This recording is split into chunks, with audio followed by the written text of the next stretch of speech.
नमस्कार दोस्तों, मैं अंकिता आपके अपने चैनल अंकिता डेली लाइफस्टाइल में एक बार फिर से आपका स्वागत करती हूँ। तो दोस्तों, आज एक नया हत्या का एक ऐसा मामला सामने आया है जिसमें महिला की एक लाश एक सूटकेस के अंदर मिली। महिला की उम्र थी महज 25 साल। पुलिस ने मामले की छानबीन की तो महिला का एक लॉकेट मिला और इसी लॉकेट के जरिए पुलिस कातिल तक पहुँच गई। कातिल कोई और नहीं बल्कि इस महिला का प्रेमी निकला। आखिर क्या थी कत्ल की पूरी कहानी, तो आइए जानते हैं। पुलिस के सामने अक्सर कत्ल के कई ऐसे पेचीदा केस आते हैं जब सबूत या सुराग के नाम पर अफसरों के हाथ खाली होते हैं। कत्ल को अंजाम देने के बाद कातिल बेहद सफाई से सारे सबूत मिटाता है और पुलिस की आंखों से बच निकलता है, लेकिन वो भूल जाता है कि मुजरिम भले ही कितना भी शातिर क्यों ना हो, कोई न कोई गलती तो जरूर करता है। मुंबई में भी पुलिस ने एक ऐसी ही गुत्थी को सुलझाया जिसमें कातिल अपने लिव इन पार्टनर का कत्ल करके गायब हो गया था। ये बात है 19 नवंबर 2023 का। सुबह सुबह का वक्त था।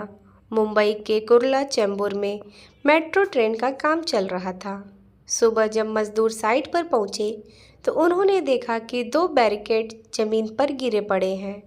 मजदूरों ने जैसे ही बैरिकेड्स को सही जगह पर रखने के लिए उठाया तो चौंक गए। बैरिकेड्स के नीचे एक बड़ा सूटकेस रखा था जिसे देखकर लग रहा था कि किसी ने उसे यहाँ जानबूझकर छिपाया है। माहौल में एक दहशत भरी हलचल थी और सभी के चेहरे पर एक ही सवाल उभर रहा था कि आखिर इस सूटकेस में क्या है। हिम्मत जुटाकर जैसे ही एक मजदूर ने सूटकेस की चेन खोली, सारे मजदूरों की आंखें फटी की फटी रह गई। सूटकेस के अंदर एक महिला की लाश थी। तुरंत मामले की खबर पुलिस को दी जाती है और कुछ ही देर में मौके पर पुलिस और क्राइम ब्रांच के अफसर पहुंच जाते हैं। उस महिला की उम्र लगभग 24 से 25 साल की रही होगी।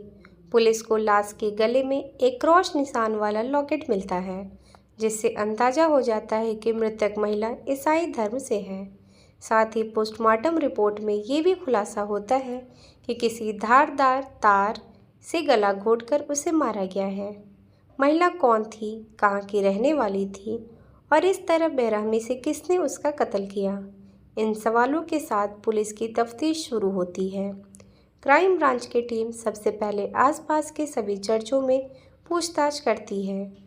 महिला और लॉकेट की फ़ोटो लेकर पुलिस वाले एक एक चर्च में जाते हैं और पादरी से इनके बारे में पूछते हैं।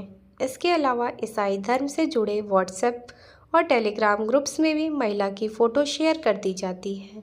हालांकि कई दिनों तक भटकने के बावजूद पुलिस को कोई सुराग नहीं मिलता है।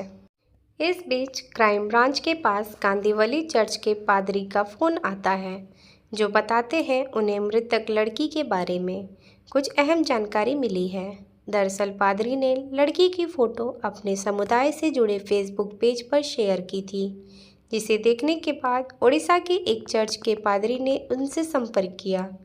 उड़ीसा के पादरी से जब पुलिस से बात की तो उन्होंने बताया कि इस लड़की के माता पिता उनके चर्च में आते रहते हैं। पुलिस को लड़की की पहचान से जुड़ा पहला सुराग मिल चुका था।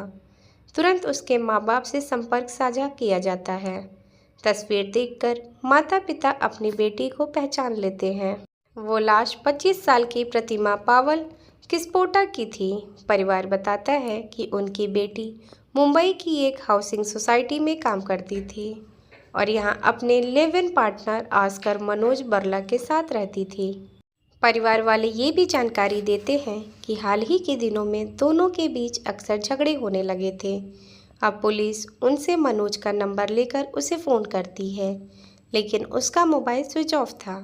इसी बीच पुलिस के मुखबिर बताते हैं कि धारावी इलाके के एक दुकानदार ने कहा कि उसने इस महिला को धारावी इलाके में देखा है। थोड़ी मशक्क़त के बाद आखिरकार वो घर मिल जाता है जहां ये महिला किराए पर अपने लिव इन पार्टनर के साथ रहती थी।